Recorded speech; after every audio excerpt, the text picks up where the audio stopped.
Well, we're in the book of Ruth together, and we've been looking at the story, and really this is the hinge of everything.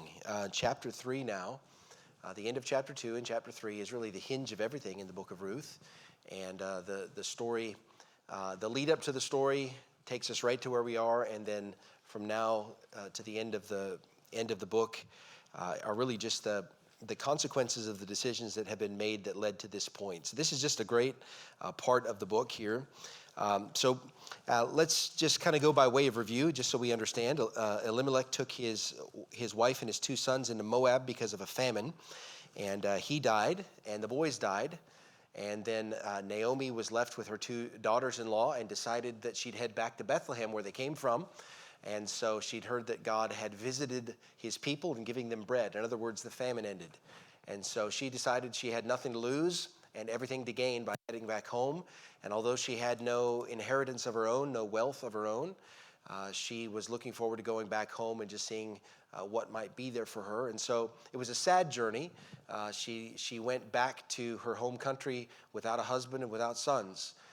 And along the way, they had left Moab and they were on their way. And along the way, she had a stop by the roadside conversation with her daughters-in-law who were with her and said, listen, it's probably not a good idea you come with me. There's nothing there for you. Go back home. And maybe you can get remarried because you're both young widows. Maybe an opportunity for you to find rest in the house of your husband, whoever that might be. And so Orpah hugged Naomi, her mother-in-law, and went back to Moab. But Ruth said, I'm not going anywhere. I'm with you. And so she said, don't entreat me or ask me to leave. Remember, so your people will be my people, and your God will be my God.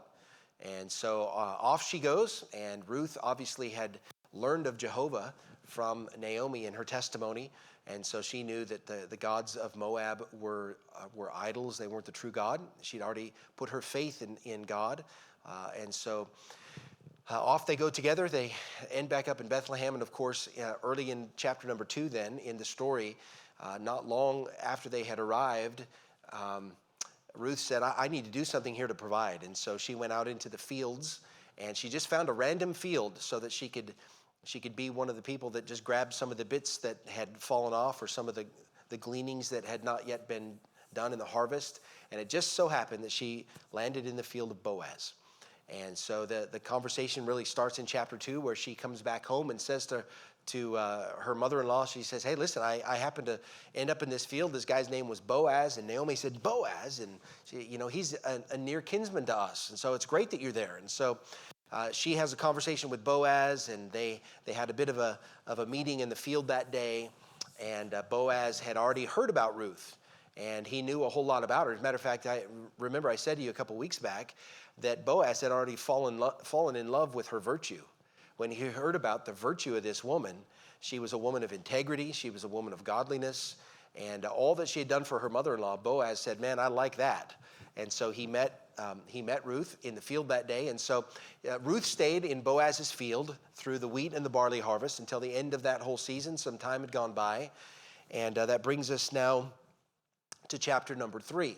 And so at the end of chapter number 2, Boaz had given Ruth some assurance. Hey, listen, you just stay in my fields and we'll take care of you. We'll make sure that nobody harms you. You're going to have plenty to do and plenty to eat, and you'll be covered here. But that takes us to chapter number 3 then of the book of Ruth. Then Naomi, her mother-in-law, said unto her, my daughter, shall I not seek rest for thee, that it may be well with thee? And now is not Boaz of our kindred, with whose maidens thou wast? Behold, he winnoweth barley tonight in the threshing floor. Wash thyself, therefore, and anoint thee, and put thy raiment upon thee, and get thee down to the floor, but make not thyself known unto the man until he shall have done eating and drinking.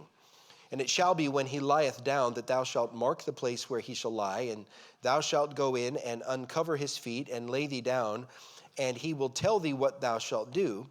And she said unto her, Ruth said unto Naomi, all that thou sayest unto me I will do. All right, so this is a very cultural thing. None of this makes any sense in the context of Australian culture, okay? So let's just talk a little bit about what this culture was and what the law required here. So the first thing you should notice in your notes, if you've got your notes from today, does anybody need a copy of the Ruth notes, by the way? Everybody's got that? Okay. So there's some background here. This is the law of the inheritance. So that should be your first blank there. This is the law of the inheritance. So I want you to keep in mind now, God had brought his people into a covenant relationship with him and had given Israel a promise of land. And so that land was something that God owned, but he gave to the nation of Israel and divided it up by their tribes. And so because God himself was the owner of the land, the families that received their inheritance from him, they could not sell their inheritance. It's not like today where we go out and we buy an investment property, or even you inherited something from dear old dad, and you decided after a while, I don't want this, I'm going to sell it. That's not the way it was there. So God was the owner of the land. The tribes inherited this from God himself, and they had no legal right to sell it. They couldn't sell that land. It had to stay within the family.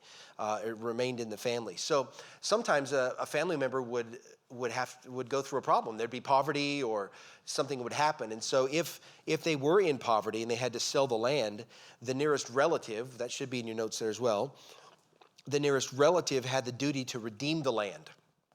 So there was a responsibility toward family that was an important concept in Israel. We don't have that concept in Australia. That strong family care, children caring for their parents, that kind of thing, that doesn't exist here. But certainly in Jewish culture it did, and I dare say it probably exists that way in Filipino culture.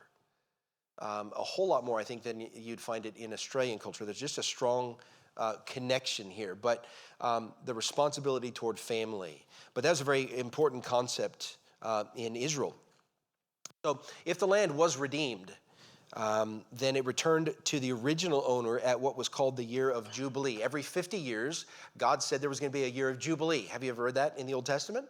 And that was basically a year of release. So every 50 years, everything was released, and it was almost like hitting a reset button, and the land went back to the original owners.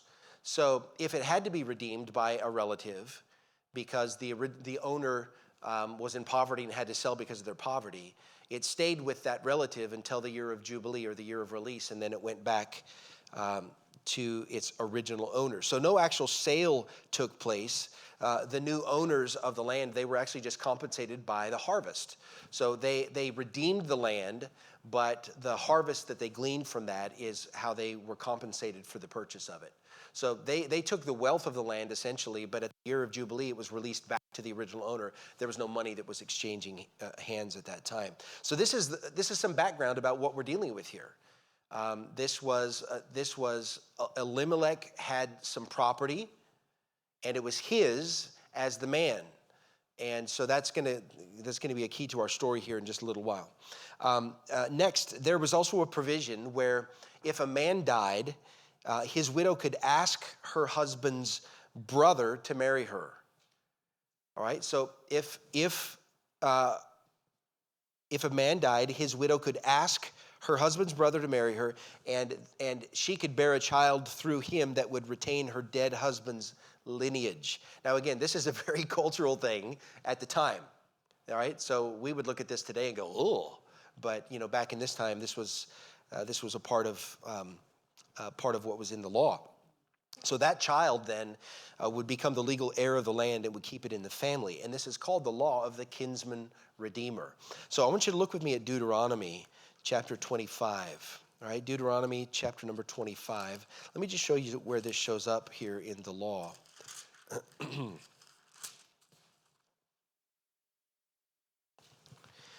Deuteronomy chapter number 25.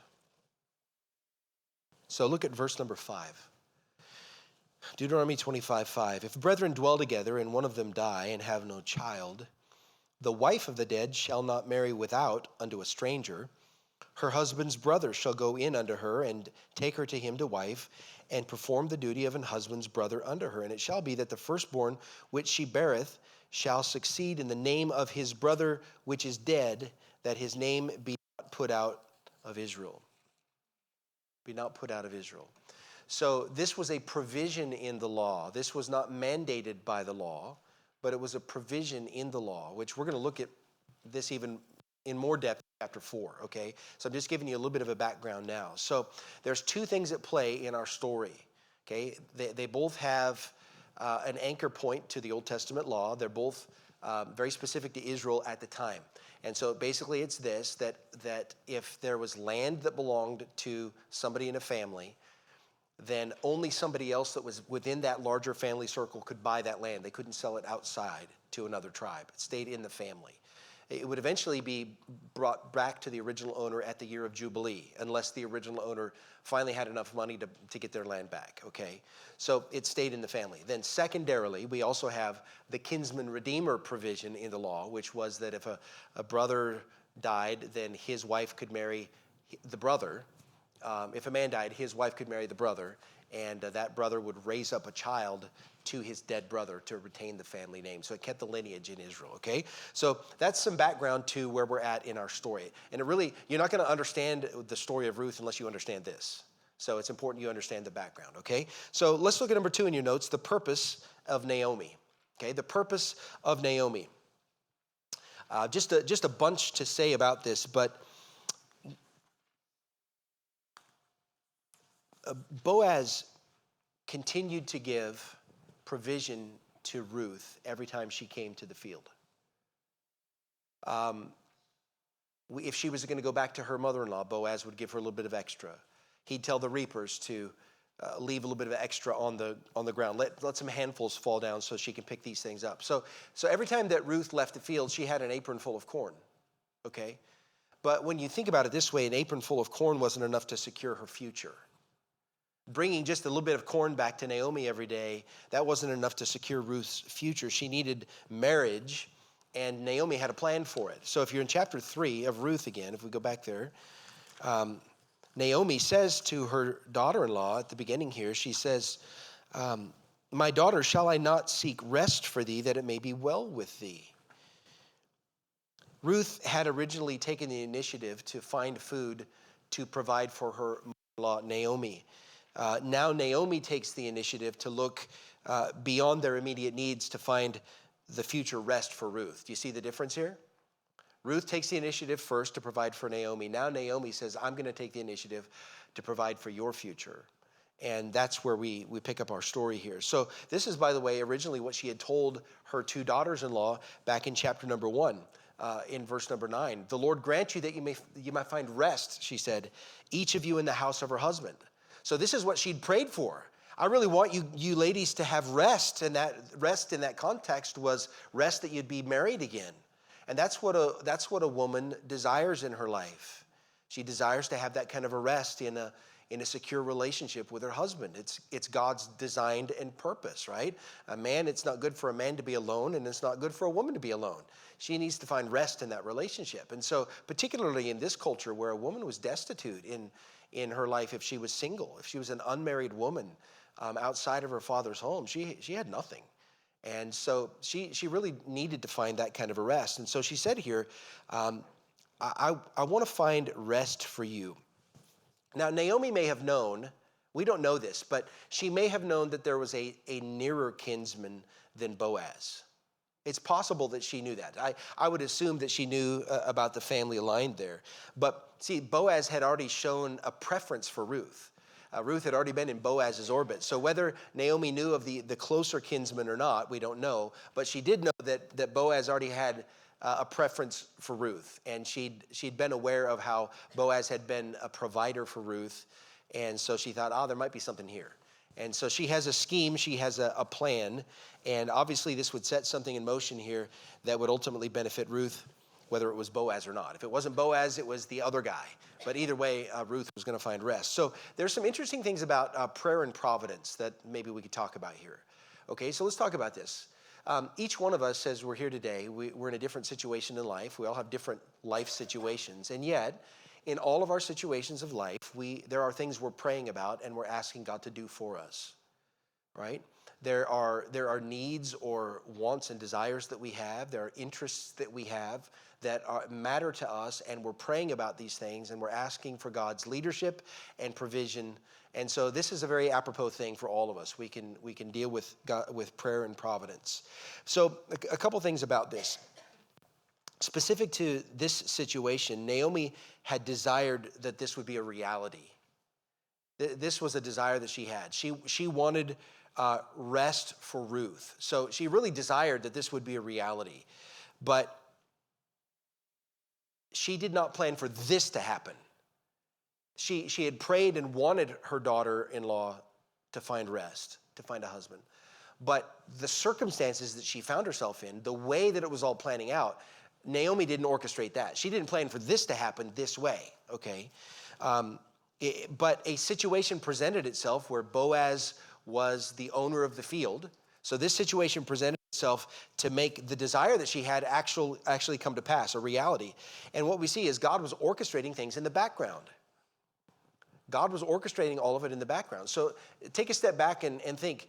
Months earlier, Naomi's desire for Ruth is that she would find rest. She wants her to get married. Naomi has no idea how this is going to come to pass. She said to Ruth, if you come with me to Bethlehem, there's no husband there for you. But God had something in store that Naomi couldn't see and Ruth couldn't see. So the desire that Naomi had was a good desire, but the circumstances that they found themselves in, they didn't orchestrate those circumstances. They just found themselves there. And then Naomi got to thinking about Boaz and thought, aha, maybe Ruth could marry Boaz. And what we find is God was working in the background to orchestrate all of that. So in a sense, Naomi was the one that was answering her own prayer. She'd been praying for God to do this. She didn't try to plan and manipulate circumstances to bring this to pass, but a situation presented itself, and Naomi acted on that situation, and she became the answer to her own prayer. Do you understand? So what we see is this wonderful synergy between prayer and providence, and how God works with men to accomplish his purposes. So this is often how God works in our lives. We may have certain desires as Christians, and we pray about them, and then at some point in life, an opportunity presents itself. Now, not every opportunity that presents itself is of God, but there might be an opportunity that presents itself, and we step into that opportunity. We take initiative to move into that opportunity, and in a way that we never planned, God ends up answering the prayer that we had. And the best thing about this is that when we're in this situation, we knew it was God that did it and not us that manipulated. The danger in a situation like this, as I teach through this, is because we have ability in our humanity, we can make things. We may have money to do it. We may have the energy to do it. We may have the connections to do it. And if we're not careful, we can sidestep God and we can push through with all of our own resources and we can make it happen. But that's not what happened here. This was not Naomi making it happen. This was God orchestrating events. But similarly in our lives, if we're not trying to manipulate and orchestrate, but we're just surrendered to the Lord and we're praying about something and an opportunity presents itself and we step into that opportunity, God can orchestrate these things in our lives. And this is very similar to what we've begun to study in the book of Nehemiah. We're going to continue on with this, but Nehemiah wasn't sitting to wait passively until something happened. That's not how it works. He prayerfully devised a plan. He acted when the opportunity presents itself. And that's why in Proverbs, Solomon says this, that a man's heart deviseth his way, but the Lord directs his steps. So that's what we're seeing happen here with Naomi.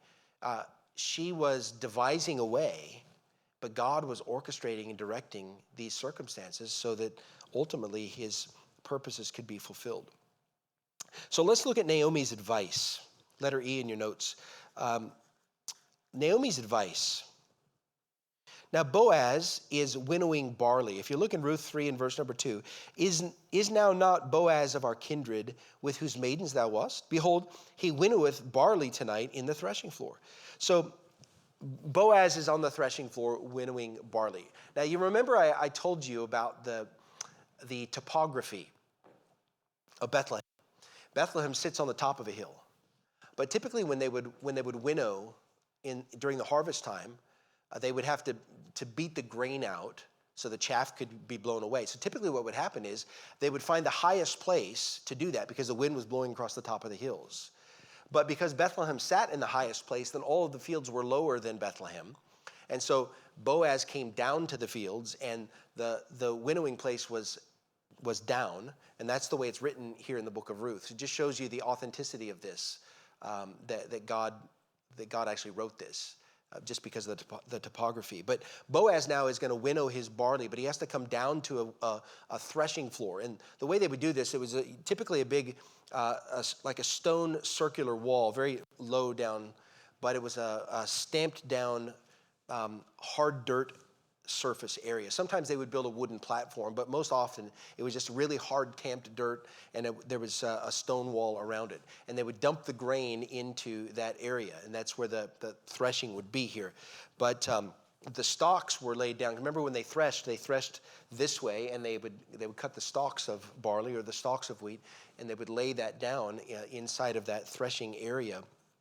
This is where Boaz was, and he was winnowing the barley here. So what they would do is they would take the stalks and they would toss them up in the air and beat them down on the hard surface. And when they did that, it would shake the grain loose in the head. And as they tossed it up in the air, the wind would catch the chaff, and then the grain would fall down onto that hard surface. And then they would gather the grain up and put it into bags for distribution or use or whatever. So that's how they winnowed the barley. So it was quite labor-intensive process, and it was done in the evening, and the windy evenings, and wasn't done in the heat of the day. And so, actually, you're in chapter 3. Just go back to chapter 2, and just notice it says in verse number 17, speaking of Ruth here, that she gleaned in the field until the even, and she beat out that she had gleaned, and it was about an ephah of barley. That's what that is. It's the beating out or the winnowing. She would just take a little bit and do that to get her grain. But when they would do this in the harvest, they would have big stacks of all the cut grain, and it was just a long process to get this all done. Today, everything's done with machinery, and none of this takes place the way it did back in these days. But this is where Boaz was and what he was doing. And so Ruth is listening to Naomi, and Naomi says, okay, listen, Boaz is, he's winnowing tonight, and he's at the threshing floor tonight. So notice what she says to Ruth. She says, I want you to prepare yourself. Verse 3. Wash thyself, therefore, and anoint thee, and put thy raiment upon thee, and get thee down to the floor. But make not thyself known unto the man until he shall have done eating and drinking. So she says, here's what I want you to do. I want you to make yourself beautiful and go down to the threshing floor. Make yourself beautiful. Wash and anoint. So a few things about this.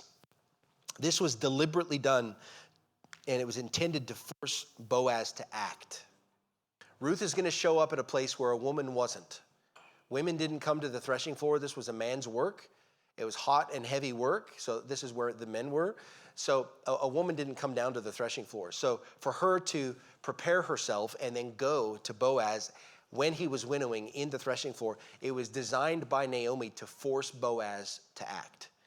And Boaz is going to know what this is all about when Ruth shows up, okay? And Naomi knows that this is going to happen. So now you might ask the question, well, why hasn't Boaz asked her to marry him yet? And he hasn't acted yet, and we learned this actually in our chapter here, but he just assumed that she was going to marry a younger man. Boaz himself was an older man. So he assumed that she was going to marry a younger man. Look at verse number 10 of this chapter. We're going to come back to this, but notice he said, Blessed be thou of the Lord, my daughter, for thou hast showed more kindness in the latter end than at the beginning, inasmuch as thou followest not young men, whether poor or rich. So Ruth is a beautiful young widow, and Boaz has not acted here partly because he just assumed that she would find a younger man. I mean, what young woman is going to look at an older man, right? She's typically going to go find a guy that's a young, handsome guy with a whole lot of life in front of him. And so Boaz just expected that was going to be the case. But he also knew, if you're looking in chapter 3, look at verse 12, and now it is true that I am thy near kinsman, howbeit there is a kinsman nearer than I. Now again, I'm moving forward in the story. We're going to come back to this later, but I just want you to see as we kind of go through this here that Boaz knew that he wasn't the nearest kinsman. So one of the reasons he hadn't acted yet and proposed an offer of marriage to Ruth is because he knew that he wasn't the nearest kinsman. So he was waiting for the nearest kinsman to make a move on buying Elimelech's ground and then eventually Ruth's hand. So Ruth shows up. This is Naomi's advice, right? Prepare yourself. And Ruth shows up now, and her actions had forced Boaz to make the first move rather than the nearest kinsman. So this is designed by Naomi in this way. Now, I want you to understand something. This was not improper in the day. We might look at this and say, man, this was a really, forward move for a woman to make toward a man. But in this day, it was not an improper thing. She wasn't being aggressive. She wasn't out of place in her modesty. This was fully understood by what she was doing, and Boaz understood that it was right. So Naomi knew, okay, this culturally, she said, okay, I know what's going to happen here.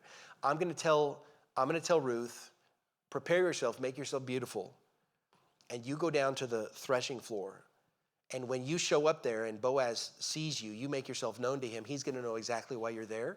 And it was a culturally acceptable thing to do. In other words, she was saying, you know what I'm asking. It wasn't forward. It was just, you know what I'm asking.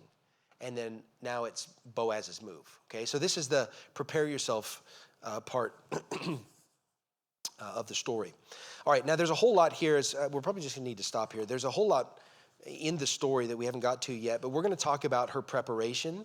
And there's some great things in this preparation. I know we just read over a few verses and just some things that Naomi said, but there's some really neat truths here that I want to get to the next time that we meet. But we're going to talk about the washing, the anointing, the dressing, and then I'm just going to show you how all of that typifies something in our relationship with the Lord. Because keep in mind now, Boaz is the king and redeemer, which is a picture and a type of Jesus Christ. And so there's some great spiritual truths that we can pull out of this that are applicable to our lives. Okay, so why don't we leave it there? We'll come back to Ruth's preparation, and then we'll get into the rest of our story. All right, let's have a word of prayer. Thank you, Lord, for the wonderful story here, and ask that you'd help us even this week as we think about your sovereignty in our lives versus the preparation and the prayer that we have as we look for opportunities in our lives. We look to make right decisions in our lives, and so just give us wisdom. And help us, Lord, not to be manipulators of circumstances, but to prayerfully let you open doors and provide the means and the circumstances that launch our lives forward in a way that's well-pleasing to you. So thank you for the story tonight. Now bless, Lord, as we spend some time learning a little bit more about our missionaries and then the time we get to spend in prayer tonight. In all of these things, we ask that you'd be exalted in Jesus' name. Amen.